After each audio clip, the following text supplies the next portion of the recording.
बिहार में जो बैठे हुए लोग पॉलिटिकल लोग हैं ना, उनको एक शंका थी कि ये आयोजन पप्पू यादव करवा रहे हैं। ना पॉलिटिशियन हूँ ना बनना है, एक महिला हूँ, महिला के लिए लड़ाई लड़ना है। बेटी पढ़ाओ और बेटी बचाओ, लेकिन कहीं भी रोड पर अगर देखा जाए तो न तो बेटी सुरक्षित है और न तो बेटी के पढ़ाने की कोई सरकार की तरफ से उचित व्यवस्था है।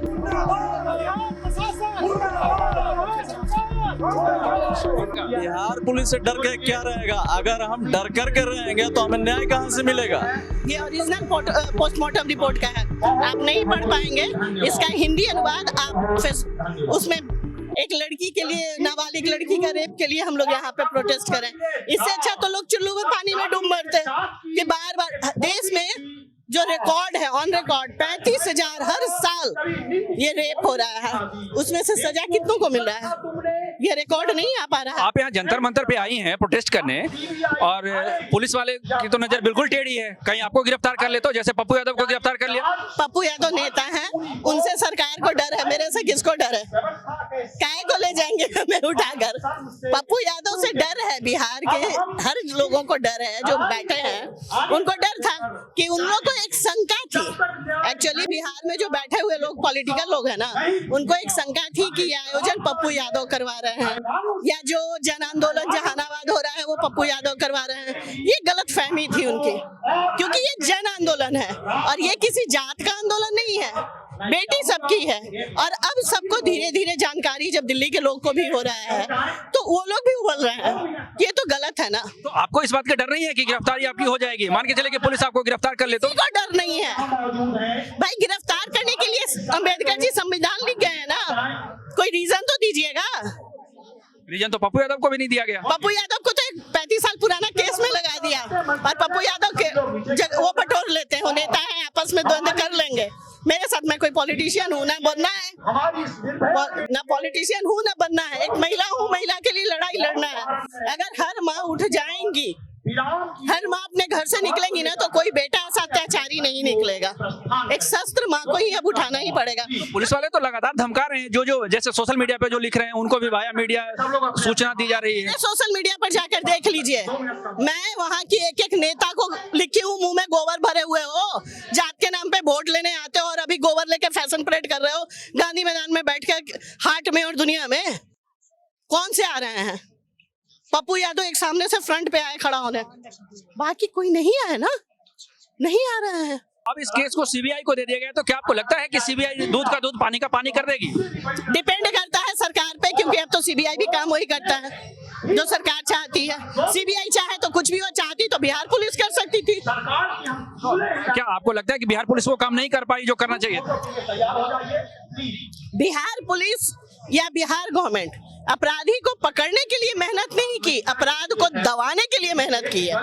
आज तक उनका प्रयास अपराधी को पकड़ने का नहीं है, आज तक पूरे पुरजोर कोशिश है अपराध को दबाने का। लेकिन गलतफहमी में, आपको पता होगा शायद 6 तारीख को इस लड़की की घटना हुई है, 6 तारीख को एक और घटना पटना में हुई थी। उस घटना का आज कोई नाम लेने वाला है? औरंगाबाद वाली घटना। हाँ, औरंगाबाद की लड़की, नाम लेने वाला है? कोई रिव्यू चल रहा है? कहीं देख रहे हो? नहीं आ रही ना, लीप पोत कर बराबर कर लिया ना। लेकिन इसके लिए चूंकि लोग खड़े हुए हैं, लेकिन हम लोग खड़े हुए का मतलब एक बेटी की बात नहीं है। देश में किसी भी रेपिस्ट लड़की, किसी की भी बात हो, आप न्याय सही से कानून का पालन कीजिए, आप सजा दीजिए, तब बलात्कारियों को वो होगा। लेकिन इनके मैक्सिमम नेता लोग ही वही हैं, उन्हीं में फंसे हुए हैं, तो ये किसको करेंगे? पुलिस तो कह रही है कि लड़की के साथ कुछ ऐसा नहीं हुआ है, वो नशे की दवाई ली है उस सहमति से। बिल्कुल आप कह रहे हैं, पुलिस यही कह रही है। आपने पोस्टमार्टम रिपोर्ट देखा है? नहीं देखा है तो बोलिए, मैं दिखाऊं। पोस्टमार्टम रिपोर्ट देखिए, पूरे फेसबुक, पूरे सोशल मीडिया पे है, ठीक है ना? उसमें एक एक लाइन आप पढ़िए, आप मेडिकल रिपोर्ट देखिए, एक एक लाइन उसको पढ़िए, वो झूठ नहीं बोल रहा, उसके इंटरनल ऑर्गन तक डैमेज है पोस्टमार्टम रिपोर्ट में।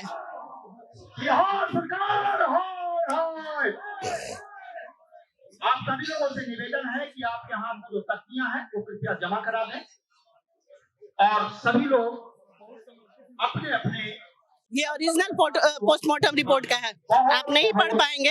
इसका हिंदी अनुवाद आप उसमें नंबर दीजिए, मैं भेज दूंगी। आप ये पढ़िए और उसके बाद आप निर्णय लीजिए। कुछ नहीं, भारत सरकार मोदी जी से उम्मीद करते हैं, बहुत बेटियों को, बहुत दुनिया को बोलते हैं। तो एक चीज है, आप नारी की कन्या पूजन सब करते हैं, तो बच्ची का भी देखें, देश में बच्चियों के सुरक्षा के लिए भी देखें। कुछ नहीं है, पोस्टमार्टम रिपोर्ट जो है ना, उसका जवाब हमें सही सही दे दें। क्या आपको लगता है, आप लोग जंतर मंतर पे जुटे हैं नीट छात्रा के लिए, आप लोग को क्या लग रहा है? देखिए, अभी ऐसा स्थिति बन गया है, एक बिहार नहीं पूरा देश का, कि सिर्फ एक कहावत है कि बेटी पढ़ाओ और बेटी बचाओ, लेकिन कहीं भी रोड पर अगर देखा जाए तो ना तो बेटी सुरक्षित है और ना तो बेटी के पढ़ाने की कोई सरकार की तरफ से उचित व्यवस्था है। टूट गई थी, जो मैं आपको बताना चाहता हूँ। कहीं भी बेटी सेफ नहीं है। लेकिन किसी भी हर स्थिति परिस्थिति में अगर देखें तो जैसे पटना का ही केस है, इसमें जो भी कंट्राडिक्शन पैदा हो रहा है, प्रशासन जांच कर रही है। प्रशासन का कहना है कि इसके साथ किसी तरह का दुर्व्यवहार नहीं हुआ, गलत नहीं किया गया है, लेकिन जो पोस्टमार्टम रिपोर्ट आया इसमें बताया ना जी, इसके बाद फॉरेंसिक टीम जांच किया, वो भी पॉजिटिव दिया, इसमें भी मेल आप बोल रहे हैं जंतर मंतर पे खड़े होके, और बोलने वालों को बिहार पुलिस लगातार किसी तरीके से ये मैसेज भिजवा रही है कि कृपया न बोलें। आपको डर नहीं है कि गिरफ्तार कर लिया जाएगा? बिहार पुलिस से डर के क्या रहेगा? अगर हम डर करके रहेंगे तो हमें न्याय कहां से मिलेगा? हम एक उम्मीद से जीते हैं और ये राजतंत्र नहीं है ना। कोई राजा का है कि राजा कोई आदेश दे दिया कि एक कोई आगे नहीं आवाज उठाएगा, कोई दबा सकता है? लोकतंत्र में किसी का कोई आवाज दबा सकता है क्या? अगर आवाज ही दबाना अगर रहता तो फिर लोकतंत्र का निर्माण क्यों किया गया? इससे अच्छा तो राजतंत्र था ना। और हम लोग इस कौम से बिलोंग करते हैं, इस समाज से बिलोंग करते हैं, और कि अपना हर स्थिति परिस्थिति में अपना रक्षा कर सकते हैं। आपको क्या लग रहा है, यहाँ पे लोग जुटे हैं, आपको डर नहीं लग रहा है कि बिहार पुलिस आपको भी? नहीं, हम लोग डरने वालों में से नहीं रहे हैं, हम लोग लड़ने वालों में से हैं। डरने वाले होते तो जो लोग कायर हैं, अपने घर बैठे हुए हैं, जिनकी जिम्मेदारी बनती थी, जो वहाँ का जहानाबाद का सांसद है, जो वहाँ के एमएलए हैं, जो वहाँ के मंत्री हैं, जो चुप बैठे अपने घर में हैं, तो हम लोग जहानाबाद के सांसद बोल रहे हैं, वो बोल रहे हैं, जहानाबाद के एमएलए भी बोल रहे हैं, अच्छी बात है, बोल रहे हैं। बाकी जो सरकार के लोग हैं, लेकिन जो सरकार में जो गृह मंत्री अपने आप को बताते हैं, जो गृह मंत्री अपने आप को बताते हैं मैं बड़ा इंसाफ पसंद आदमी हूँ, सबके लिए इंसाफ करता हूँ, उनका बुलडोजर गरीब मजलूम के घर तो 2 मिनट में पहुंच जाता है चलने के लिए, लेकिन जो एक अस्पताल जो हॉस्टल चला रहा है उसका क्या हुआ? उसके ऊपर तो आज तक कुछ नहीं हुआ।